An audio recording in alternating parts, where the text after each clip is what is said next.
this area, you will get arrested, okay? You go in this area, you will get arrested, okay? But you have a criminal trespass warning for the area of Rhynes High School. Okay. Everybody, all of us do. No. Well, I do. As far as I know, it's just you. Is that right? You go in this area, you will get arrested, okay? You go in this area, you will get arrested, okay? You go in this area, you will get arrested, okay? You go in this area, you will get arrested, okay? Once again, this is Boston G.B.R, George Boston Rhynes, and this is a time that I've been talking about time and time again. I've been talking about what's going on here in Valdosta and Lowndes County, Georgia.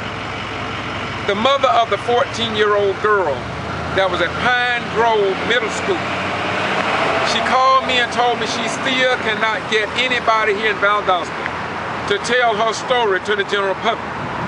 And so what I did while sitting here this morning, having a cup of coffee, she called me and told me that the examiner out of Macon had picked up her story and that he was going to report. How you doing, brother? Hey, brother, how you doing, man? What's up, man? Yeah, I overheard you talking about that situation with the little girl that was handcuffed Yes, sir. and everything out here. Yeah. And, I wanted to, could you elaborate on that a little bit? There's a lot of stories going around out here about that. Well, I was called, man, a few weeks ago about the 14-year-old girl that... Yeah, I heard that. They get her handcuffed and stuff like that. And she can't get the news media to even report her story. The Valdosta Daily Times, no TV station and no radio. And so it's like it's a total block out here. So what do you feel, your personal opinion about Valdosta, the news media? What do you, how old are you? 29. 29, what's your name? My name is 9. Okay, and I'm always talking about this, but tell me your story. What do you want to share with the people? I'm gonna put it on YouTube, you don't mind, do you? No, I don't mind. Tell us your story. How do you feel about Valdosta as a young person? Well, the way Valdosta is basically is, as far as my experience have come to be, it's like, it's a lot of prejudice up here, man. There are a lot of things that should be said that aren't said because people don't want to speak up here. You know, it's like people fear the police, the judges, the, you know, judicial system. Go ahead. But in anything, it's like, you know, these people out here really just, they drag us, you know what I'm saying? I mean, there have been so many instances where they have beaten people in jail, they kill people in jail here, man, like on the real, dog. They do a lot of things that they don't ever publicize out here, you understand? And it's really to a point now where it's like, wow, man, it's like, what do you do?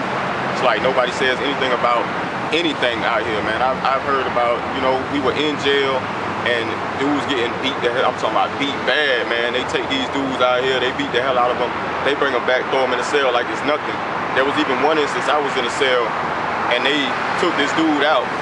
They little jet team or whatever beat the hell out of dude, brought him back in the room, and then like walked in with the camera and actually filmed this guy as if something happened to him in the cell, like somebody beat him up in the cell, knowing that they had already done this. They dropped him off in there and came back with a camera and recorded the whole thing as if, oh, look, something happened to this dude or something was wrong with this guy.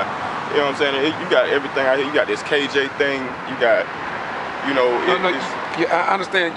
You're moving too fast for me now. You talked about, you mean the inmates beat up a guy? No, it's a jet team they call it. Okay. Like some of the enforcers of the jail. Okay. You know what I'm saying? And they beat the hell out of people, man, in there. They do so much. Well, why don't the inmates call the Valdosta Daily Times or the news media or a family member and have it reported here, so all the citizens will know what's going on? I do remember back in the 90s, Al Parson, who owned the Lake Park Post, gave his life to try and get the Honorable Judge Hugh Lawson to follow up on his own court order of the inhumane conditions and the ill treatment of the people. So you mean to tell me that the same thing is going on in 2013? It is, and as a matter of fact, it's worse now than it was, because I feel like basically the people are afraid to say something. It's like they drag people. For me being from Miami, I'm not used to being, like, I've never been incarcerated in a place like I've been incarcerated here. It's like they hold you for the pettiest thing. You get arrested for obstruction, you get arrested for jaywalking out here, you know what I'm saying? Whatever they can arrest you for, they arrest you. So there's something I heard yesterday from another young person. Here's what he said. Here's what the young person said. He said this yesterday. And I want you tell me the truth or not. He said you come to Valdosta on probation.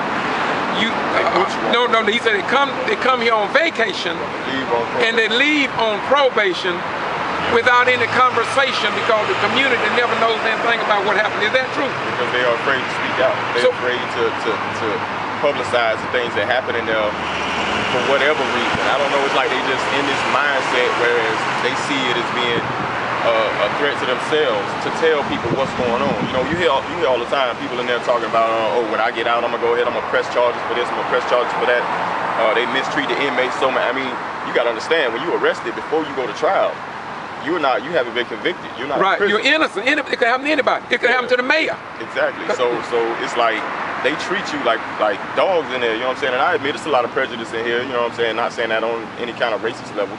You know, I'm not racist. So you're saying that really it's so much. It goes beyond race. It's just the system. It's just the system. And like probation, the probation here is basically entrapment. It's like they want you to, all right, they'll tell you get out. And ASAP, I want you to get a job, pay these fines, and I want you to report on time and do your community service. These are the standards for probation. Yeah. But when you think about it, it's like, okay, they arrest you for, say you going to work, you're getting the money. Okay, so you go to work, you're trying to pay your fines or whatever, you keep up, but you might miss a day because you have to go to work. Yes, sir. You know what I'm saying? Or you might not be able to go to community service because you have to go to work or something. And when you do go to work, they violate you for not reporting or not getting community service, even though you're trying to pay your fines and you're trying to do what you're supposed to do. And at the same time, it's like they have it set up where one thing leads to another. It's like you're going in circles. You know, it's like. So it really puts you in like a no-win situation. Basically, it's. But do you think that there's a possibility that the whole system, the jail, somebody get paid for bringing food out there? Somebody get paid for the linen, somebody get paid for the probation that is paid. Do you think that maybe there's a connection between politicians and others wherein somebody may be getting money from the probation system itself?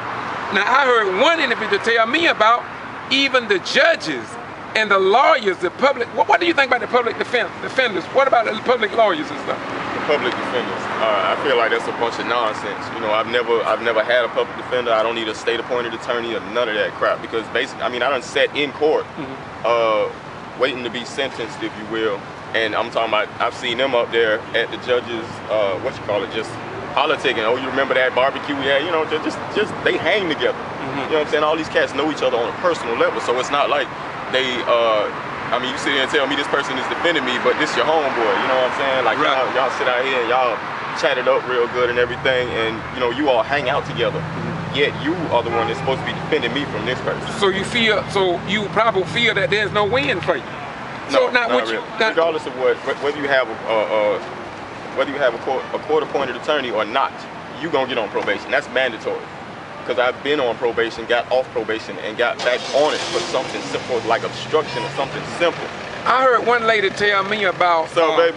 I heard some people tell me about the fact that you can get probation, you can get arrested for obstruction. Yeah, you don't have to do nothing. Is that true? For speaking your mind. Just speaking your mind, they'll get you for obstruction. Yeah. I have seen this. What's up, Kate? I have seen this over and over again. That it seems as if though there is no win for the young people. Now, is there two worlds? I heard you all say it's two worlds. It's a young people world and there's an older person world, and that we don't understand what y'all have to go through in fighting a system that you can't win in. Yeah, because it's like you have to really. If you find a job, you better keep it, because really there are no jobs like that up here. And on the same level, it's like when you whatever you're trying to do, like as far as taking care of your business with probation or staying out of trouble here, it's like once you're on probation, they find ways to get you back locked up. You know what I'm saying? I'm speaking from experience, not from nothing somebody told me. You know what I'm saying? It's like they make it their business to keep you on probation or locked up. It's all about money. Money. That's all these people want. And so really, when you see all the blacks incarcerated at a disproportionate number, it is as if though people wondering, saying, you all keep committing the crime. But what you are saying is seemingly that there is a system in place to keep you there. Exactly. That's the way they carry it here. You know what I'm saying? And like I said, it's prejudice on so many levels that it's crazy. It's like, you know what I'm saying, they protect each other. You know what I'm saying? They cover each other's backs, just like that KJ thing that happened. Yeah. You know what I'm saying? They killed a young man at the school or whatever. It's like the coroner hadn't gotten there. It was 3 hours before they were even called. Right. You know, they had already tampered with evidence. They had already touched what they wanted to touch and moved what they wanted to move, and then they call these people. The coroner and all those are supposed to be there first. Yeah. You know, they're supposed to sit there and discuss what's going on. Well, let me ask you a question, not to cut you off. Let me ask you another question. Yes, sir. If the coroner wasn't called at that accident or homicide, the 31 jail deaths from 1994 to 2009, we had 31. And still up there. And wait a minute, and from 2009 to 2013, the judges, the lawyers, the doctors, the parents, the governor of the state of Georgia, the attorney general, the G.B.R, the FBI, the Justice Department, nobody is asking a question why they will not report to the general public in the United States of America why we are leading the state of Georgia, a little metro city like Valdosta, for whatever reason. How do you figure that they are not telling us about it? Or do you think, in your own opinion, that maybe the coroners may have not reported or looked at some of these other deaths? I mean, for whatever reason, we ain't saying nothing wrong, but it gives the appearance that something is gravely wrong and nobody want to talk about it. I think that the basis of it is everybody who knows everybody, let's say the ones with money, watch each other's backs. You believe that? It shows.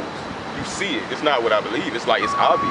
You know what I'm saying? It's like when you really pay attention to the way these people carry things, it's like the inmates, it's like, okay, well, I'm gonna swap this. It's like swapping it out, basically.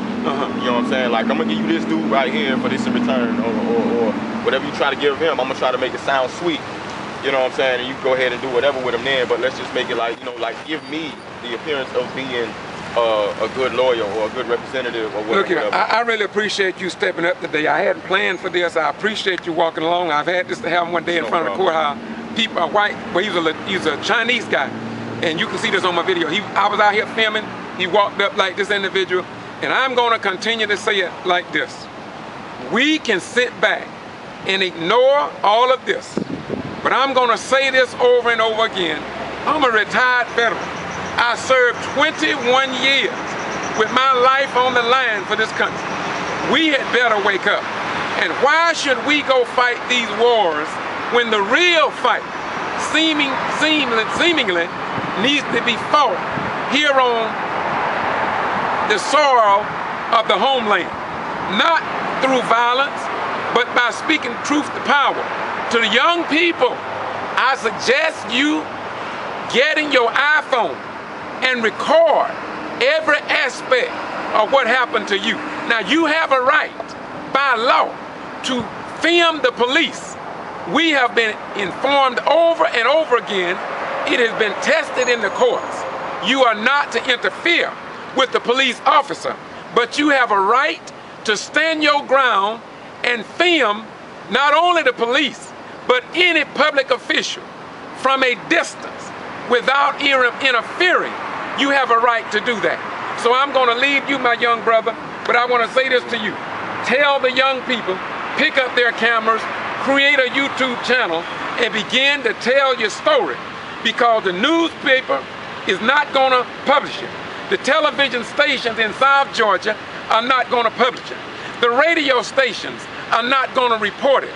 And the reason I know... This is Boston G.B.R. on YouTube, and I'm in Lowndes County, Georgia. This is the H. Arthur McLean Judicial Building. I just left from upstairs with the chairman of the Lowndes County Board of Commissioners. We are required to fill out a request for what we want to discuss at this public meeting. And today, I met here June the 24th, and of course, I passed my sheet to the clerk, who passed it to the chairman. The chairman later came to me and told me that the item that I have on here would serve little purpose and that they could not hear what I wanted to address the board on, which was Lowndes County criminal trespass warning that restricted me from Lowndes County school properties, all school properties in Lowndes County. And at the time, on May the 25th, already I heard it over the sheriff's radio that I had been under this warning for 2 weeks. Now we're near 40 days that I have been restricted, banned, or my rights denied, free movement to any property, the Lowndes County school system wherein our tax dollars pay for. The first item was the Georgia Sunshine Law. The second was criminal trespass, as I just said. And of course, the third one was what are the procedures for banishment or restricting a citizen in Valdosta and Lowndes County from attending school board of education meetings in the state of Georgia. And the chairman of the board of the commission just told me that he could not answer the second two questions, but they would entertain the Georgia Sunshine Law. Since we have brought it up to them about the little diagonal shape pyramid in the corner wherein two tripods can barely stand, which means there's not enough space, and it seems like they do not want to hear from the citizens. Here in Valdosta and Lowndes County, they make it very difficult for the voters to exercise their right to address their public officials. This is the handbook that Georgia Attorney General give out. And the title of this book is called Georgia Sunshine Law. And of course it says a citizen guide to open government. I have contended, along with others, that the city of Valdosta and Lowndes County are very unfriendly. They make it extremely difficult for the citizens to address their public officials. Moreover, on all agendas, mostly for the city and county, the last item on the agenda is citizens' participation. This is after the elected officials, speak. That means that the people that we vote in office will not respond to us, the citizens. And yet, Georgia Attorney General and the governor of the state of Georgia says they want to hear from ordinary citizens. From what I experienced in Valdosta and Lowndes County, our elected officials do not want to hear from the citizens. And so after the chairman said that they would not listen to or let me speak concerning items 2 and 3, then I saw no need of addressing the Georgia Sunshine Law. And this is what I've been saying for many years, along with professors from Valdosta State University, is that sooner or later, I hope the Georgia Secretary of State and the Attorney General will make it known, along with the governor, that this pamphlet here, either it means something or it's not worth the paper that it's written on, in which case it should be shredded, thrown into the garbage, and sent to the nearest landfill. Once again, I am George Foster Rhynes. I do what I do because sooner or later, our sons and daughters will be called to go fight in foreign nations. And why should we go fight for foreigners when our own rights here in Valdosta Lowndes County, South Georgia, and the state of Georgia in general seems to be vanishing in the cosmos, while many citizens sit back, say and do nothing. Our children and our grandchildren and coming generations, if we're not careful, they won't have any rights whatsoever, all because we all want to get to heaven, but we will not stand up and do what is right to complement this democracy. When I was banned from Lowndes County school properties, not one television station, not one newspaper, not one radio station even came by to report to the general public how my rights have been denied. I have attorneys that want this case that I have, yet the citizens in Valdosta and Lowndes County and the state of Georgia don't know nothing about it, because I said before, it seems as if though it all are tied in together to keep the citizens deaf, dumb, and blind to the times, and unable to make intelligent decisions based on facts. In America's Georgia, they have 5 newspapers, but here in Valdosta, they only have 1. And it is so conservative that even the picture of the president was not even in that paper when he won his second bid as the commander-in-chief of our sons and daughters stationed just 9 miles away out at Moody Air Force Base.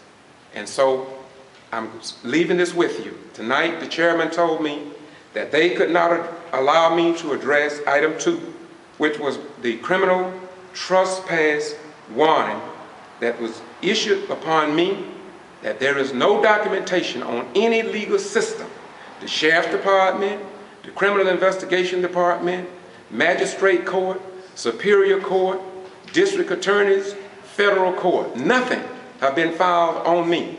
Yet I cannot go until this day on any school grounds of Lowndes County.